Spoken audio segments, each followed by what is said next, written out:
Welcome back, everybody, to your second best out of three of the day. It's a CLG doubleheader, and in their first series, they looked pretty good, taking down Orange in a 2-1 victory. If you missed any of the action, dotacommentaries.com. Go there, click on World Tour. VOD links will be available, or just buy an in-game pass. That's an option as well. $3.99 for that. We've talked about that a lot, so let's dive into the game. I am LD. Joining me, of course, is none other than Luminous. And well, this draft is developing pretty quickly, Luminous. Anything off the bat that's sticking out to you? CLG not banning the Templar Assassin, so, I mean, they're respecting Mushi's, or was it Yamate's, but I'm sure WE's got a Templar Assassin player on their hands. But instead of that, they're going to go with the good old Invoker, Leshrac, and Chen is going to be answers. Seems like both teams know exactly what they want, and the ban so far not really affecting that. Yeah, we'll have to see where they do go from here with the Invoker pickup. Normally played by Chan. Now, the last time I checked, he was 0-3 on his Invoker. Pretty small sample size. I wouldn't read too much into it. And of course, if you're just losing games, it might not matter what your hero is. You're going to rack up those losses. But not a great record for him with that. So we'll see. Will it be an Exhort Invoker? Will it be an EMP Tornado build? I feel the EMP Tornado build is always a viable option, especially against pushing lineups to really delay them, force them to pick up Arcane Boots.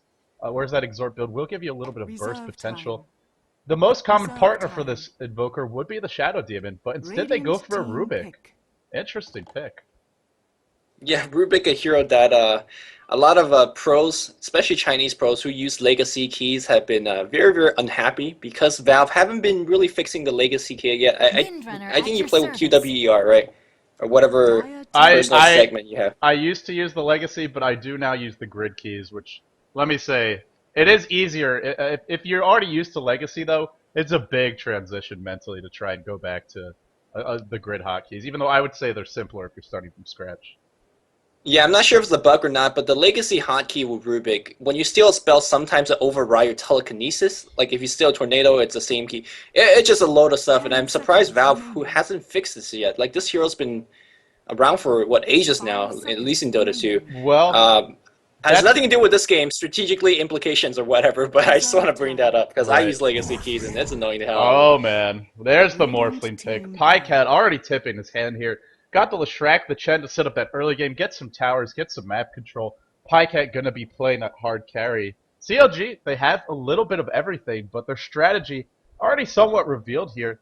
We'll have to see how they want to lay. Now, in the past, we have seen Morphling solo mid up against Invoker and win that matchup. It's a matchup that Morphling can dominate, especially if he's pulled regen.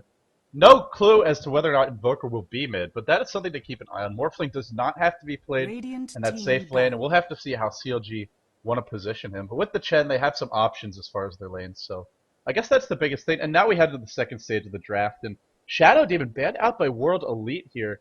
They do have the first pick coming out. I guess they feel they have their supports, and they just don't need another one, but they're not going to go for that Sunstrike combination. Yeah, this makes you want to think that it might be EMP Tornado. Perhaps they're not looking for a Shadow Demon and definitely does not want the Shrek to get his partner in crime. The Shadow Demon Disruption Slither Soul Catcher Diabolic Edict combo is very, very insane. Now, this Earthshaker ban may mean a lot, may mean very little. When it means very little, it means like, well, you know, Chinese love the Earthshaker. W use it to very, very good effect in both defensive purposes and offensive purposes. Just a good overall hero to ban out. What it means a lot could be the fact that CLG wants to run a very offensive trialing. Akke very good in the offensive jungle. You put Leshrac plus another pusher up there, and suddenly that's a great tower diving combination. And you don't want Shaker to be throwing a fissure in the middle of that. So it could mean that too. So hard to read just from that one ban, I think. Yeah, it is a little bit hard to read, but I like the Earthshaker ban a lot. Just really going to limit the defensive capabilities. And like you said, it's all about knowing your opponent. And World Elite, they have played Earthshaker at least 22 times as of the last time I checked. They're 9-13, which is not the best record, but as a hero, they're very comfortable with. They know how to use him, and they'll throw him into a variety of roles. Sometimes in that offlane supporting a Windrunner, sometimes roaming around trying to set up ganks early on, even using smoke to do so, and sometimes playing in that defensive safe lane. So it gives them some options, gives them some versatile teamfight and lockdown. It will get banned out here, and my big question as we move into the second stage of this draft is, who is fnty going to play? Normally he plays that carry role. Heroes like Anti-Mage, Morphling, Dragonite as well. And, well, maybe we'll see him on a semi-carry, something like the Rubik or the Windrunner. But if he's playing his traditional role, he doesn't have his hero picked up just yet. Yeah, and W definitely have a lot of option going into this pick stage. It's really good to open your draft with 3 like AoE machines. You know, Invoker being one, Rubik being another, Windrunner being the last. That means your last 2 picks, like a Night Stalker here, you don't have to be constricted by the lack of AoE. So you can't go with Night Stalker here without too much fear.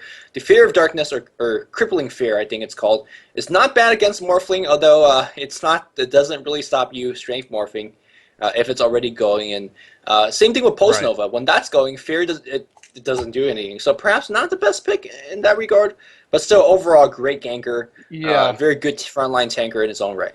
Well, that means with these 4 pickups, we're definitely going to see either Rubik or the Windrunner playing as that support. Could be a secondary support, could be the primary. We'll have to see.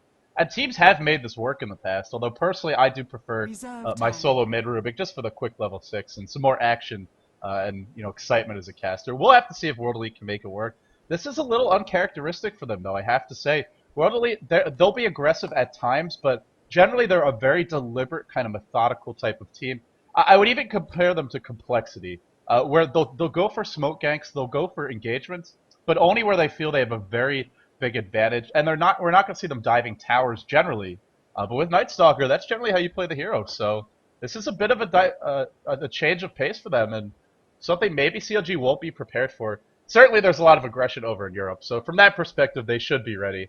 World Elite, great tower diving, great chasing combinations here, but no real hard carry for them. So if this goes long enough, at some point we will expect pajkatt to get out of hand. Yeah, in a sense, you could also make the argument that Night Stalker can be a decent pushing hero in the fact that when he runs past a tower, he scares people away, and that allows your teammate to push. But even if you make that argument, where's the other pushing people, right? There's actually fairly poor pushers on the WE, so I'm not sure what the Night Stalker is going to end up doing. Here's the Broodmother once again. Well, we saw how much work CLG did with it last time, and suddenly this is a good start of a game when you have the Morphling in one lane, the Leshrac in another lane, the Broodmother in the last lane, all pressuring you. A good old kind of global map pressure, and I mean, how do you deal with this? I gotta say, I love this pick. Look at how CLG have constructed their draft. And well, first of all, I will point out, Broodmother rarely makes it this late into a draft. Often makes it through that first set of bans nowadays, but the second set, you don't see that too much. Here's the problem for World Elite. Who is actually going to lane against this Brood? They don't have anyone who can really dominate or deal with her 1v1. Windrunner isn't too bad. She can sort of handle the lane, but she's not going to stop Brood from farming without some help. And there you go. There's your hard support, the Crystal Maiden. We may see some sort of a tri-lane. Looks like it'll probably be a Windrunner solely one lane, Invoker another, and then a tri-lane with the Night Stalker. There are some options here with dual lanes, but I do feel they're going to need to have at least 2 heroes, if not 3, to deal with this Broodmother. I don't see anyone that can take her one-on-one, which means a lot of pressure relieved from the Morphling as well as the Leshrac. It also means, it also comes down to what lane the Radiant team throws against the Brood. Because if you can see Crystal Maiden, Night Stalker with Sentry Wards available against the Broodmother, I don't think Broodmother actually stands a chance there. It really comes down to whether Sentry Ward is available and what hero lanes up. Broodmother isn't an auto-win, but again, like LD's mentioning, if you throw 2 hero on the Brood, that suddenly means if there's a tri-lane bot for CLG or something like that, you're missing a hero there. I still expect a tri-lane of some sort. Morphling going to take the mid, Broodmother on top. Never mind. What the hell do we have here? Interesting. Okay, so we're going to have a Beastmaster probably going... Someone's going to be solely mid. I think it will be Beastmaster. Probably Broodmother in that off lane, and then a support Leshrac from the looks of things. Beastmaster can play that semi-support role, but he needs the levels. That's really the main thing for him. We'll have to see. Now, traditionally, the Europeans do like to throw their Beastmaster in the off lane. Go for some Ancient stacking, and we'll have to see how prepared will World Elite be for that. Because maybe Beastmaster will be the one bottom, not the Brood. Like you said, it's going to come down to getting the right matchups for World Elite. The same for CLG, too. And let's go ahead and introduce our players. For CLG, we have lacoste playing that Broodmother. Misery going to be on the Beastmaster. pajkatt on the Morphling. 4-man shield already picked up for Brood. Mirakel going to be playing that that Leshrac. And finally, Akke on his signature Chen. Smoke of Deceit picked up, but no Sentry Wards. On the Radiant side, Jiejie has already telegraphic his build is going to be the Exhort Invoker build. Does he have enough setup stuns? Yeah, seems like he does. And Nova, of course, is there from Lua, who's playing the Crystal Maiden. The Void from Chan playing the Night Stalker. Of course, the Telekinesis from fnty playing the Rubik. And we have Icy on the bot lane playing the Windrunner. Couple things to point out real fast. Look towards this Windrunner build to go for the Power Shot 135, Windrunner at 2 and 4, and Shackle Shot level 6. This is kind of a very, very common Windrunner build in the Chinese scene. You don't get the Shackle until 6, and it makes a lot of sense. If you're playing a solo or you don't expect ganks, well, what the hell is Shackle going to really do for you? Get that other level. Especially with the tri-lane on the other side of the map, because with that tri-lane there, it's not like they can really leave this lane. There's no hero in this tri-lane who could just be left alone, especially not against pajkatt's Morphling, with the backup from the Chen, as well as that Leshrac. So it will be the dual lane up top for CLG. And fnty up disconnect from jiejie. We will have a quick pause while he gets back into the game. This is a tri-lane up against the Chen and a Morphling and a Leshrac.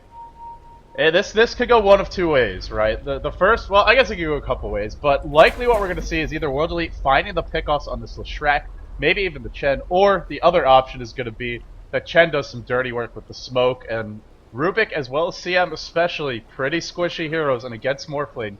Once he hits level 3, maybe even level 5, that could be a big problem. So we'll have to see if this tri-lane pays off. It's a very boom or bust kind of decision here by World Elite. I'm more on the bust side here for the World Elite because there's very little option for what WE wants to do. They can smoke gank mid, that leaves Night Stalker. They don't even have a smoke, but that leaves Night Stalker on his own. They're not going to do too much there. They don't have any jungling heroes in this tri-lane, so they can just duck in and jungle and farm there. They can't really dive very successfully because they're diving against a Diabolic Edict and a Waveform. Morphling's generally not going to die. You can go for the Leshrac. I think that's going to be the easiest hero to kill. But again, you're diving deep into enemy territory with a whole bunch of AoE spells waiting for you. WE's got to have a powerful start to make this tri-lane work, and that's too many ifs, I feel like. Well, here's one good piece of news. They don't actually have Sentry Wars on the CLG side. Nobody is saved for it. At least not in that tri-lane. Misery could buy them, but would like to get that bottle as quickly as possible. And without that pull, well, pajkatt is going to be frostbitten. And look at the damage he took right away. That's definitely going to help out. He'll have to eat at least 1 or 2 tangos here. But look at pajkatt, 6 tangos and a healing cell. Lots of regen for him. He is prepared for this harassment and should be able to weather the storm okay. Well, actually, I mean, he might have a lot of HP regeneration mana as his concern right now. He doesn't have another waveform until right about now, but early level with Morphling, you're extremely constricted as a mana. So even though that didn't get a kill, that's putting pajkatt to be a very defensive posture. And if they can actually bait out the waveform, that means even if he lives, he can't do anything until he's got the mana for it. So you're right. It's a big deal to bait that out. Great position by Lau here, and pajkatt as well. Hiding in the trees. Lau just not going to let him get any easy last hits. Rubik kind of in the back lines. fnty.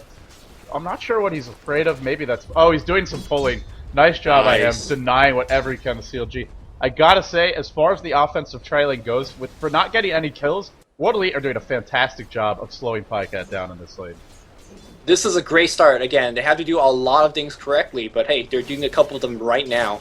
Meanwhile, on the bot lane here, Lacoste, one of the premier European broodmother who doesn't get the credit. It's, you know, Sexy Bamboo and all the, Light of Heaven that gets the fame of playing those brood, but he's really good. One of the fastest farming broodmother in the European scene. So do look towards him to lead the farm chart, especially in the kills. He's so good at migrating the spider lanes into the jungle and get mass amount of farm. Yeah, on the mid lane.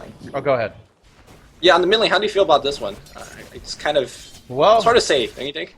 Misery should have the better rune control. Oh, top lane though. Initiation onto Chan. Chan will go down, not before. Oh, akke gets the first one. And oh man, there's your waveform. Double kill for pajkatt. A tri-lane that had a good start is suddenly an absolute shambles in about 3 seconds flat. Holy crap. That is very bad news for World Elite. Again, everything has to go right for this tri-lane. They have no other option. So you lose that tri-lane flat, 0-3. What do you do now? You switch? You have no backup plan. What do you do? Well, I guess you can send Windrunner top, but then you maybe put the tri-lane against Brood, but I'm not sure that's not going to slow down pajkatt's farm. So really, I don't think there's a viable backup plan, and it goes back to a great point you made before the lanes really developed, which is or while we had that pause rather, which is, you know, Chen, because CLG has the Chen, they have a little flexibility here. Leshrac can be doing some pulling, can head over for some de-warding. Morphling very survivable. CLG have their options, they can make adjustments. World Elite cannot. There's no jungler. If they leave the Night Stalker alone, he's going to struggle. And we were talking about the middle lane. Jiejie is having a pretty good time, 12-8. He should have the edge in terms of last hitting. Beastmaster should maybe have a bit better room control with the axe spam. But for the moment, it seems like that lane's going the way of World Elite by a little bit. And bottom lane, like you said, Lacoste, great Broodmother player, leading the charts in terms of farm. 15-5, 16-5, Soul Ring already picked up. And here we go, mid lane. It's all uphill. Meanwhile, the dive coming in from the mid, of course, Misery, very, very good awareness. Of course, had the help of his from his teammate as well. Will be absolutely fine. So the adjustment is not the aggressive dive, sending Crystal Maiden off a little bit to make sure they win the mid lane a little bit more. I mean, you're already losing the top lane, so losing a little bit more there is no big deal. Beastmaster, though, does bottle the Illusion Rune. Illusion Rune, not the best rune for ganking early on, but there's a lot of utility in here. For example, you can send it to block the enemy jungle camp if you choose to do so. You can use it to check for wards. You can use it as a mobile warding gang. Like right now, he really needs a mobile ward because he does not see this gank coming in. And right now, Misery in big trouble. So our question was, what do you do when you lose a lane big time? Well, you gank the other lane, but Misery somehow just walks out. What the hell is this guy Well, doing? here's the thing, Lumi. He's got boots. Night Stalker and fnty don't. Oh my goodness. Meanwhile, bottom lane, solo kill on the Windrunner by the Brood. I gotta say, at this point, they are horribly losing top, they are horribly losing bottom. Mid lane, you could call it even. But Beastmaster's still getting some farm. This is a pretty, as bad of a start as you really could have had if you're on the World Elite side. And it looked good for the first few minutes, or not even the first few minutes, the first minute or so. First 30 seconds. Yeah, but it's probably Man, they got a small engagement, they bait out the way for it, but next time we look, the triple kill or something on the top lane tier 1 tower is going to be going down as well. Like to remind everybody, this can be in theory the last series for WE. They're already 0-2 in this group, and if they lose this series, they're going to go 0-3, and for sure they're going to get knocked out. They have to win this one in hopes to actually survive, and that's going to come down to tiebreaker even if they win the series. So it's all uphill from here. Oh man, this is not a good opening for them. They do have a pretty strong mid-game presence: Invoker, Windrunner, Night Stalker, as well as the Rubik, who can be threatening. For me right now, this World Elite line just needs to find a way to try and weather the storm, really limit the damage, and don't be too aggressive. Just hang on as best you can, get the levels, get the core items up, and once you get, say, level like 6 or 7 on your core heroes, the Night Stalker, the Windrunner, the Invoker, that's when you can look to make things happen. But if they try and force anything now, things are just going to get even worse for them. Well, again, you have the Sunstrike as a backup, so that's always a kind of, you got a little bit of AoE damage. You see Invoker perhaps playing a little bit defensive, picking up that early Wex point, just in case he's going to get ganked. Having access to Ghost Walk, very, very important if you feel like you need to do it. Women are picking up a Soul Ring on the bot lane just to make sure he's keeping with the nukes. And here we go. I mean, Lacoste is just winning this lane.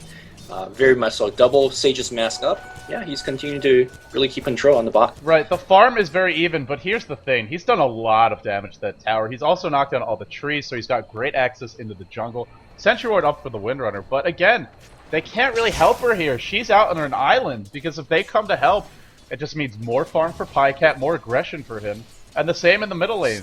Speaking of which, for CLG, Beastmaster has not gotten active, and we're going to see it now. His first gank, level 6, heading towards the enemy jungle. fnty looking to do some pulling, and this may spell his doom. Or maybe it's Windrunner who will suffer, but this is looking like a probable kill for World Elite. Although with the trees down, Icy will spot this. 2 points of Windrun. Maybe he'll get away. Roar to start. Oh no, the nukes to follow. Icy is going to die. Too much damage, and now the tier 1 will fall bottom. They've already lost the tier 1 top. The map control for CLG, it is just it's expanding as fast as the universe, so it would seem. Well, I want to point out there, again, something that won't show up on the scoreboard, but just those tiny plays that distinguish pro players. Misery popped the Illusion Rune, sent 2 units on the bottom. The Astral Hero, the Astral Illusion, was desperately microing his Illusion on the mid lane to allow the Invoker to think, hey, it's just the Beastmaster on the mid lane, and suddenly the Roar on the bot one comes out. I hope you guys are understanding what I'm trying to say, but oh, yeah. Those little type of micro just shows you even Illusion Rune could be a very, very powerful ganking rune if you use it properly. And I don't see enough players, doing things like that. Just great play from Misery. Yeah, always something to be learned from these games.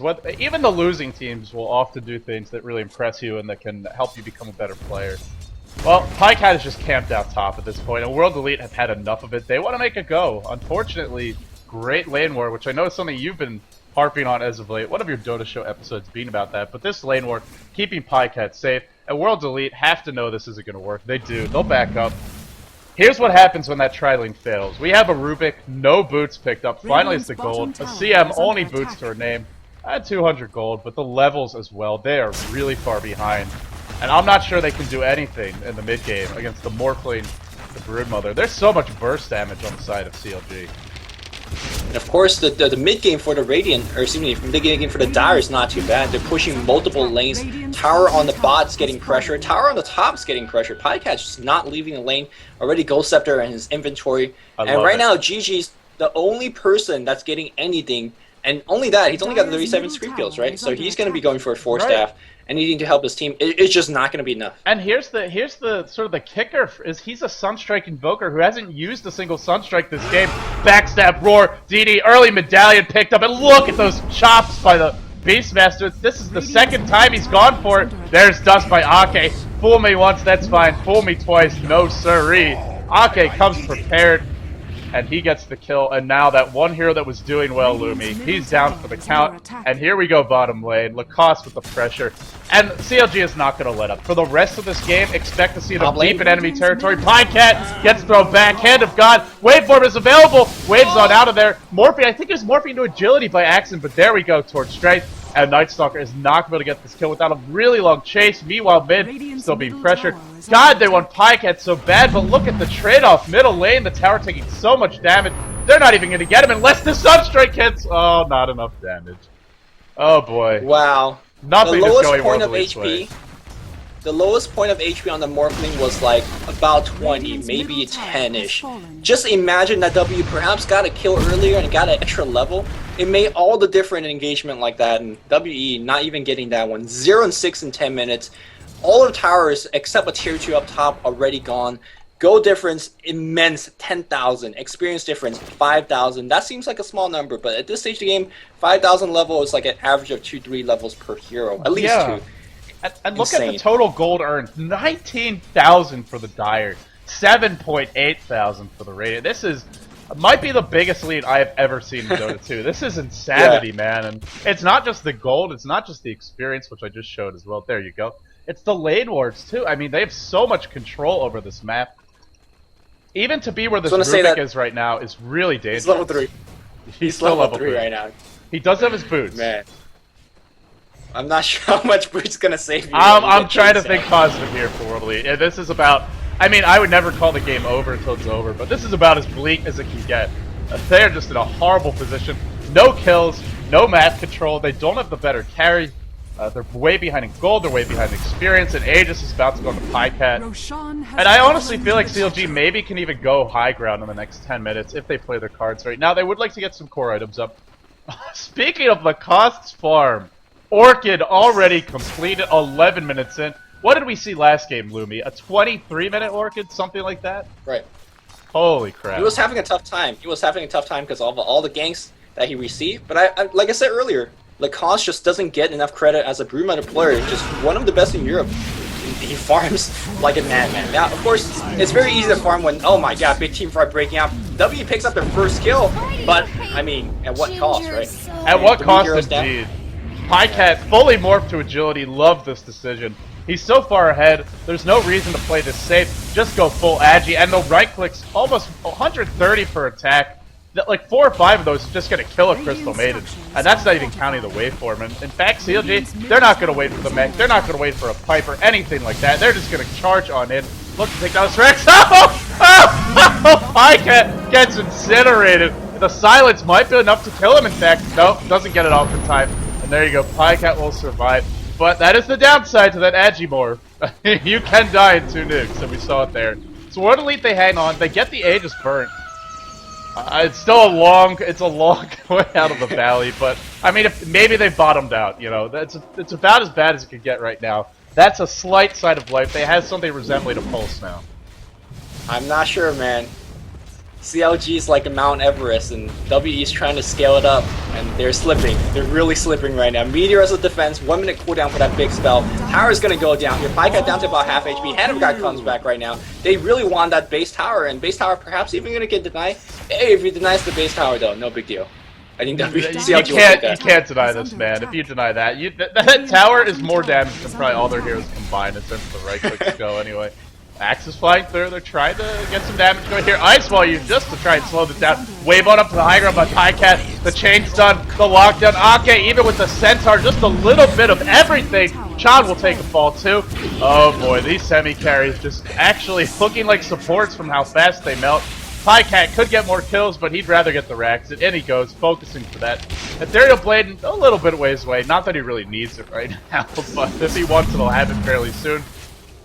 World Elite will respawn quickly. That's the one thing about this situation. They're so behind that they're only going to be dead for 10-20 seconds, but not in time, Lumi. The Rex will take a call.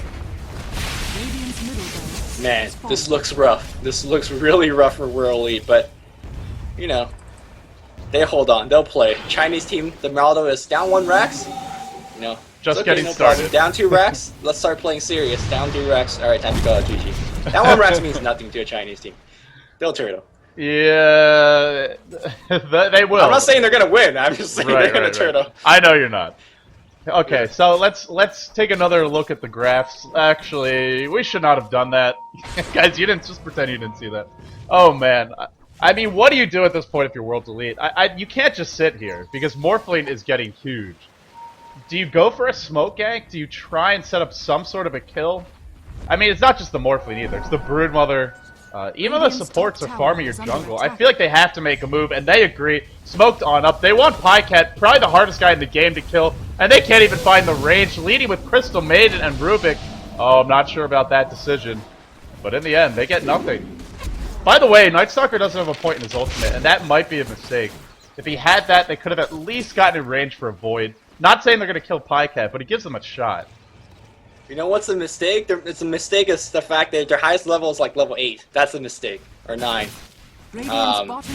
Yeah, they're in big trouble. That's all I got, man. I don't know how to Here we go, this Lacoste. Bottom lane. Lacoste is going to solo this tower. There's no glyph, guys. That is a dead tier 3. And with that tower down, they need constant detection on this bottom lane. pajkatt is farming. In comes a Yasha just for some more push, some more mobility. Oh boy, Invoker gets caught out. Look at the right clicks, not even with the ult on, just absolutely crushing through that Invoker. Rat's taking a ton of damage from Spiderling. I mean, I think 1v5, Lacoste can keep World Elite in their base for the rest of this game. I really do. He's probably going to go down 1v5, but he's going to take like 2 people with him. That's alright, he see Windrun popping out. Orchid and a couple of right clicks. Here we go. She's so dead. Windrunner, you are so screwed. I see. I'm sorry. Today is not your day. Oh, let's see TP's out. No. Wah, wah. Let's go. Good try by That was Icy. the best response. It was. It was not enough. And very good reactions, I might add. But, like you said, just not enough. Well, Ethereal Blade is online for pajkatt now. 16-minute Ethereal Blade treads, Magic Wand, Bottle. It's not like he rushed this naked either. I mean, he got his utility items, his regenerative items as well. And the split push will continue. There's just nothing World Elite can do at this point. They try and defend bottom, Broodmother backs off, Morphling pushes in top. They try and defend top, the reverse happens. And the other problem is it's not like one hero can deal with this push. They need multiple heroes in every lane. Oh, Lacoste going in for Lau. Lau might live. He will. But the pressure will continue. Lumi, you're at a loss for words. I feel your pain. I'm at a loss of word. Really, yeah. Broodmother's just doing her thing. Almost has Manta finish at this point. Look at CLG, just really pushing because Radiant can't defend. And that's going to be the second lane of Rex. Well, they might not have called GG, but CLG is going to force it in short order here. Mechanism already picked up as well. Not even that early at this point, but just one more thing that World Elite have to deal with, and World Elite nowhere near anything like that. Windrunner kind of close, actually. Decent change on Shackle, latching Misery in, but here comes the waveform, the Ethereal Blade from pajkatt. Big right click, healing to strength now. Even though he's silenced, he will survive for the moment. Everyone driven back, and oh, by the way, there's a Broodmother in this game, getting another lane of Rex. pajkatt thrown up in the air, does not care. Waveform in. Who needs agility when you just have that wave to work with? Not going to get Lau, though. Split Earth, he may die. Expect to see a buyback instantaneously if he does. Shackle shot, set back to base. He's gonna live. Oh man, that's not good. And the test. This is painful. This is painful to watch. I feel bad even casting it, man. This is probably the. That's why I have nothing to say. It just feels bad. This is probably the most one-sided game of Dota I have ever seen. Oh my goodness. Dota 2, I should say. How do you bounce back? Okay, so obviously CLG take game 1. Obviously, can we call a game out, GG? How do you respond to this? I mean, not even just hero pick wise, or not even just from the technical side, but emotionally, mentally. I mean, it's one thing to lose a game and fall behind in the series. It's another thing entirely to just get curb stomped 14-1 to be down 30,000 gold in 18 minutes, 15,000 experience, only 1 kill to your name. How do you bounce back from this? Well, at least they got 1, right? That's a big get better than 0. But really, to be honest, I mean, as bad as this looks, it really just came from that trialing. Right. I really believe so. It looks really bad, but it was just. If you didn't lose the trialing, I just feel like the trialing top was not a smart strategic decision. Again, it's easy for me to say this because I see everything, and they don't. But well, they could have made an adjustment, right? They could. And here's what we see LGD do when they're behind, or when they want to run the tri-lane. It's usually in the defensive position, and then you can pull into the jungle. As we see some more fountain camping happening. It really doesn't matter at this point, but I mean, at least that way. Sure, you lose 1 lane, but only 1 hero will be behind. That being the Windrunner, instead of all 3 heroes just being absolutely useless this entire game. So, I feel like World Elite maybe should take a page out of the book of LGD. IG as well does a similar thing oftentimes. Just getting a lot of levels and farm up on their supports, pulling in that safe lane. And if you're gonna run the offensive tri-lane, you pretty much need a jungler, especially against the Chen. That's why we see the Europeans normally have their offensive tri-lanes with a jungler. Anyway, ladies and gentlemen, probably the quickest best out of 3 we have had just yet, but hopefully Game 2, World Elite will bounce back and give us a little bit more of a show. They are fighting for their lives and Beyond the Summits World Tour. This is Game 1, Game 2 coming up soon. I am LD, and joining me, of course, was Luminous. Don't go anywhere, guys. Game 2 coming up.